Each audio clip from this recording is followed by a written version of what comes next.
오늘도 프리한 여자들의 OTT 프리토킹 제13회 시작합니다. 안녕하세요. 하와이 이모 체리복주입니다. 오늘은 OTT 프리토킹 팝업 방송인데요. 지난 12회 방송에서 예고했던 테드 레소 녹음 일정이 3월 초로 정해졌어요. 그래서 방송 텀이 좀 긴 것 같아서 오늘은 저 혼자 여러분들을 찾아뵈었습니다. 지난 방송에서 다뤘던 더 글로리가 인기 드라마이다 보니 많은 분들이 들어주셨고 또 새로 구독해 주신 분들도 생겼는데요. 정말 감사드립니다. 그에 보답하기 위해서라도 방송이 너무 뜸하면 안 된다 싶어서 저 하와이 이모 체리복주가 단독으로 방송을 하게 되었는데요. 이 방송이 또 득이 될지 해가 될지 걱정은 됩니다만 일단 시작해 보겠습니다. 오늘은 팝업 방송이라 제가 좋아하는 일본 드라마를 소개하는 정도로 진행할 예정인데요. 사실 저희 오토녀들은 저처럼 일본 드라마를 좋아하는 분이 많지 않아서 이 기회다 싶어서 일본 드라마를 덥석 갖고 왔습니다.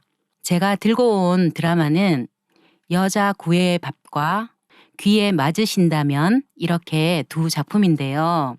먼저 온나 구도끼메시, 한국말로는 여자 구애의 밥이라는 이상한 제목의 드라마입니다. 왓챠에서 보실 수 있고요. 시즌2까지 나와 있습니다. 미네 나오카라는 작가의 만화 원작의 드라마인데요. 미네 나오카는 아라사 짱이라는 만화를 그린 작가라고 해요. 한국에서는 아라사의 달콤한 일상이라는 제목으로 정발되었다고 하고요. 레진 코믹스에서도 볼 수 있대요. 아라사는 어라운드 30의 일본어입니다. 영어를 일본어로 말하면 그 어원이 어디서 시작되었는지 짐작하기 어려운 경우가 정말 많은 것 같아요. 어라운드 30, 즉 아라사는 30대 언저리 여성들의 자유로운 성생활과 일상을 다룬 네컷 만화라고 하는데요. 제가 오늘 소개할 여자 구애의 밥도 30대 근처의 나이인 메구미라는 여성이 주인공입니다. 시즌 1에서는 메구미가 29살이고 시즌 2에서는 30살로 나오는데요. 두 시즌 모두 메구미의 생일날 끝이 납니다. 30 즈음에라는 노래가 있을 정도로 나이 30은 성인이 된 지 얼마 지나지 않은 어른들에게 특별한 나이잖아요. 20대보다 좀 더 단단해질 것 같았지만 숱한 좌절로 더 소심해졌고 불안한 미래는 더 이상 없을 줄 알았는데 여전히 허약한 자신과 막막한 내일로 두려움이 커지는 나이가 30이잖아요. 시즌 1에서 우리의 메구미는 29살 프리랜서 작가로 일정한 수입도 없고 책을 출판하고 싶지만 뜻대로 되지도 않습니다. 이제 슬슬 결혼을 생각해야 하나 이런 생각을 하지만 연애를 안 한 지도 벌써 5년째입니다. 주인공 메구미의 역할은 칸디야 시오리라는 배우가 맡았는데요. 2018년 일본 드라마 미스 셜록에서 왓슨 역할을 한 배우라고 하고요. 중학생 때 신주쿠에서 길거리 캐스팅되어서 연예계에 진출했다고 해요. 그래서 그런지 이목구비가 뚜렷하고 귀엽기도 하고 예쁘장한 외모입니다. 제 개인적으로는 일본 여배우 특유의 입을 앙 다물고 하는 표정을 짓지 않아서 좋았고요. 첫 장면은 메구미에게 잡지사 편집장이 여자 구애의 밥이라는 기획의 칼럼을 제안하는 걸로 시작되는데요. 총 8회 기획인 이 칼럼의 일본어는 온나 구도끼 메시인데요. 온나는 여자라는 뜻이고 구도끼는 이성에게 구애하는, 메시는 밥이라는 뜻입니다. 일본 콘텐츠의 타이틀이 가끔 너무 정직하고 노골적이라서 제게는 참 흥미롭더라고요. 산에 가서 먹방을 하는 내용의 만화로 산과 식욕과 나라는 만화도 있잖아요. 개인적으로는 참으로 마음에 드는 부분입니다. 여기까지 들으신 분들이 제가 일본어를 좀 하는 줄 오해하실까봐 고백합니다만 저는 고등학교 때 제2 외국어로 일본어를 배웠을 뿐이고요. 그때 배운 단어와 문법으로 더듬더듬 해석을 하거나 말을 조금 할 수 있을 뿐이에요. 그런데도 일본에 가면 이자카야에서 주문을 할 때나 질문을 하면 주인장이나 주변 손님들이 일본어를 잘한다고 칭찬을 정말 과도하게 많이 해주시더라고요. 일본 사람들은 역시 친절한 것 같아요. 어쨌든 일본 말로는 토니까꾸라고 하죠. 토니까꾸. 어쨌든 여자 구애의 밥은 잡지사로 작가 메구미에게 구애할 남자들이 응모를 하고 뽑힌 남자들이 식당을 정해서 메구미와 밥을 먹으면서 구애를 하는 내용입니다. 식사가 끝나면 메구미가 그 식당과 먹은 음식과 남자의 구애의 내용에 대해서 칼럼을 쓰는 건데요. 이 드라마의 등장인물은 매회 4명 정도입니다. 일단 주인공 메구미, 그리고 여자 구애의 밥에 응모한 남자, 식당 점원, 그리고 편집장입니다. 편집장은 꼭 안 나와도 될 것 같은데 매번 시작할 때마다 메구미한테 전화를 걸어서 저번 칼럼도 정말 재밌었어. 이번에 응모자 자료 보냈는데 봤어? 이러면서 통화하는 장면이 나옵니다. 근데 이 장면 역시 제 개취입니다. 편집장 역은 심야 식당에도 출연했던 안도 타마에라는 배우가 연기를 하는데요. 나올 때마다 복장과 헤어스타일이 너무나 튀고 웃깁니다. 상대의 말도 듣지 않고 나 오늘 브라질리안 왁스 하거든 뭐 이런 이상한 말들을 하면서 끊어요. 이런 식이 저는 너무 재밌는 거예요. 그리고 편집장이 메구미에게 매번 하는 말이 있어요. 절대 상대 남자의 구애에 넘어가면 안 돼 라고 하거든요. 메구미가 구애에 넘어가 버리면 다음 글이 못 나오겠잖아요. 메구미가 연애를 해버리면 다음 미팅에 나가기가 애매해지니까요. 미팅남의 구애에 넘어가면 안 된다는 말에 우리의 주인공 메구미는 코웃음을 칩니다. 그럴 리가 없잖아 라고 하면서, 그리고 응모자의 프로필을 보며 보나마나 별로인 남자가 나올 거라고 말하며 옷을 고릅니다. 근데 정말 웃긴 거는 메구미가 늘 유혹에 넘어간다는 겁니다.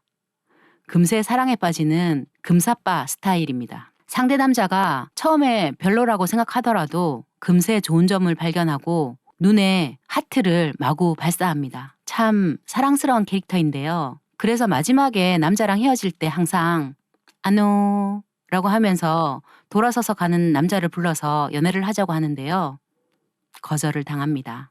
예를 들어 아노, 나는 당신이랑 겉은 바삭하고 향기로우면서도 속은 녹을 듯이 부드러운 실크처럼 매끄러운 달콤함과 풍미를 지닌 샤또 브리앙과 같은 사랑이 하고 싶어요 라고 그날 먹은 음식에 비유해서 고백을 하거든요.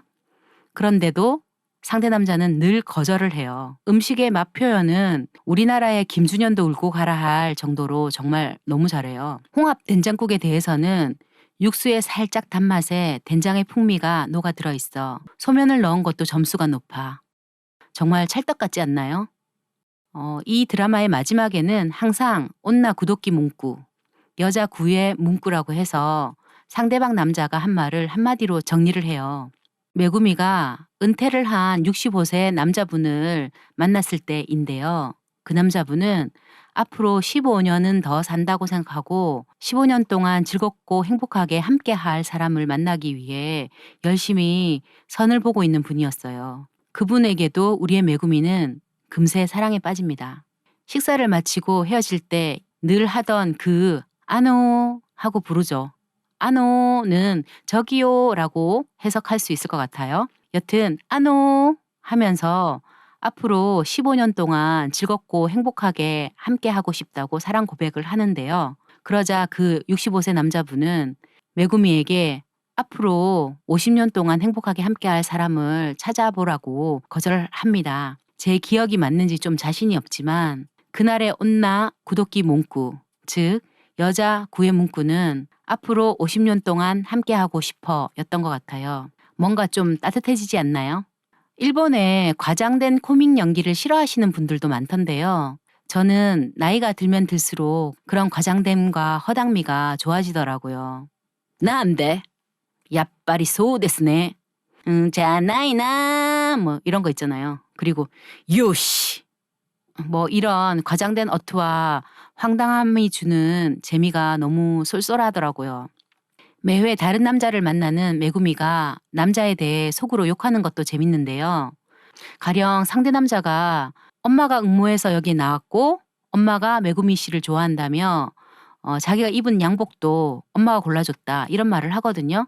그러면 메구미가 속으로 "지금 그런 정보 전달이 왜 필요해?"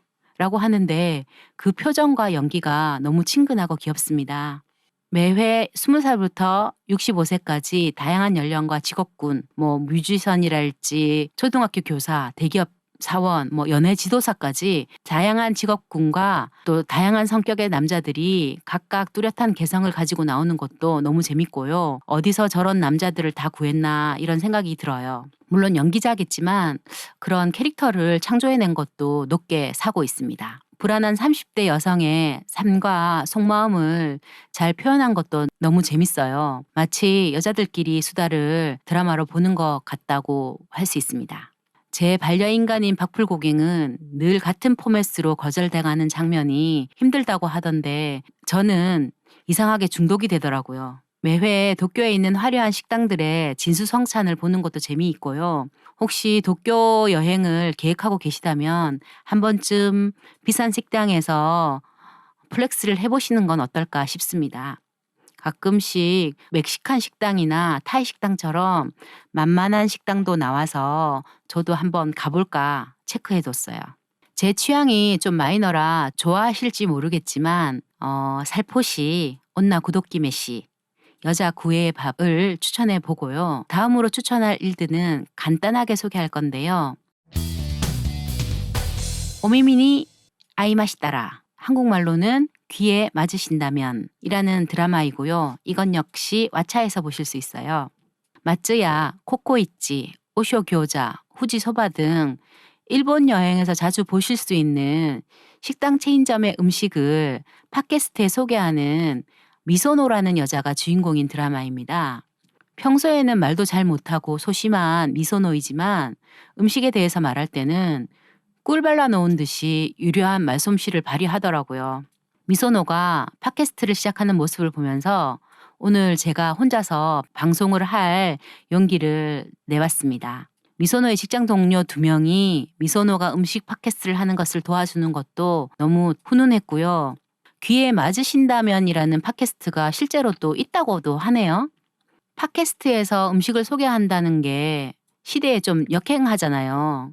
그런데 저희가 보는 것은 드라마이다 보니까 주인공은 팟캐스트를 해도 우리는 먹방 유튜브를 보는 것처럼 각종 체인점 음식을 먹는 모습을 볼 수 있습니다. 팟캐스트 전후에 또 주인공 미소노의 직장 생활, 일상생활이 엮이고 그 내용들이 팟캐스트에 들어가 풍성해집니다. 미소노의 음식에 대한 추억도 또 녹아 들어가 있고요. 여자 구애 밥처럼 고급 식당에 가는 게 아니라 체인점 음식만 소개하니까 여행에서 가성비 좋은 음식을 고를 때 좋을 것 같아요. 제가 일전에 한번 묵었던 일본 비즈니스 호텔에서는 조식으로 마츠야 쿠폰을 줬었는데요. 귀에 맞으신다면 이라는 이 드라마를 먼저 봤더라면 이 드라마에 나오는 마츠야의 카레 규동을 먹었을 텐데 싶어요. 귀에 맞으신다면에서 주인공 미소노는 마루 쯔케모노라는 절임 식품 회사에 다니는데요. 마루는 동그라미라는 뜻이고요. 쯔케모노가 절임 식품이라는 뜻입니다. 락교 같은 거 있잖아요. 주로 락교 관련 식품을 만드는 것 같아요.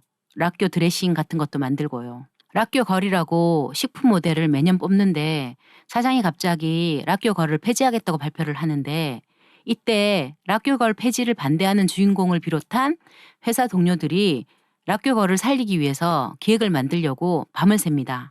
락교걸과 청춘이 연결되면서 서로의 청춘 이야기를 하게 되는데 그중에 와까라는 계산밖에 할 줄 모른다는 회계 직원의 청춘 이야기가 마음에 많이 와닿아서 소개해드리면요. 일본은 학교 축제 때마다 밤마다 팔 것을 정하나 봐요. 와카의 반에서는 다코야끼를 팔기로 했는데 담임 선생님이 갑자기 입원을 하신 거예요. 그래서 반 아이들끼리 입원하신 선생님께 드리려고 문어를 1000마리 접기로 했대요. 보통 학을 접지 않나? 라고 와카도 말했지만 축제 때 다코야끼 파는 것을 준비하던 중에 선생님이 입원하셔서 그랬는지 아무튼 반 친구들과 문어를 접었대요. 뭐든 열심히 하는 성격답게 와카는 문어를 빠르고 완벽하게 접었는데요. 그때 와카가 남몰래 짝사랑하던 남학생이 문어 접는 방법을 가르쳐 달라고 합니다. 그때 처음으로 대화를 나눠요. 그렇게 특별한 이유도 없지만 즐거웠던 시간들이 안타깝게 지나가고 아이들끼리 꼭 뒤풀이를 하자고 이야기를 합니다. 와카는 속으로 나를 부르지는 않겠지? 라고 생각했는데 와카가 짝사랑하던 남학생이 와카에게 너도 올 거지? 라고 해서 응! 이라고 했는데 결국 뒤풀이는 없었대요. 와카 몰래 다른 애들끼리 했는지 알지 못한 채 와카는 졸업을 했는데 그게 와카에게는 청춘이라는 것 같다고 이야기를 합니다. 청춘의 아련함이 느껴지지 않나요? 이 에피소드는 긴다꼬라는 다코야키 체인점을 소개하는 회였어요. 심야 식당처럼 주변 인물들의 이야기가 음식과 함께 펼쳐지고요. 주인공 미소노의 일상과 생각을 통해 따뜻함을 느낄 수 있는 드라마입니다. 이런 비슷한 일본 드라마로 와카코와 술, 바가지, 오늘 밤은 코노지에서와 같은 드라마도 있는데요. 요 드라마들도 강추합니다. 참, 하마구치 유스케 감독의 우연과 상상이라는 옴니버스 영화를 혹시 아시나요? 그 영화 첫 번째 이야기에서 주인공의 전 남자친구 기억나세요? 그 역할을 한 나카지마 아유무 배우가 귀에 맞으신다면에 영업부장 역할로 나옵니다. 김혜리의 필름 클럽에서 우연과 상상을 다룰 때 임수정 배우가 본인 스타일이라면서 아주 반색을 한 배우였는데요. 귀에 맞으신다면에서는 정말 웃기게 나옵니다. 극 중에서 찌질 왕자라고 명명되는데요. 과장된 코믹 연기가 정말 일품입니다. 임수정 배우님께도 꼭 추천드리고 싶네요. 미소노는 팟캐스트를 이런 말로 마무리하는데요. 혹시나 귀에 맞으신다면 다음에 또 들어주세요 라고요. 이상 OTT 프리토킹 팝업 방송 마치겠습니다. OTT 프리토킹 구독과 좋아요 부탁드리고요. 다음 시간에는 정규 방송으로 테드 레소를 들고 오겠습니다. 다음에 만나요. 감사합니다.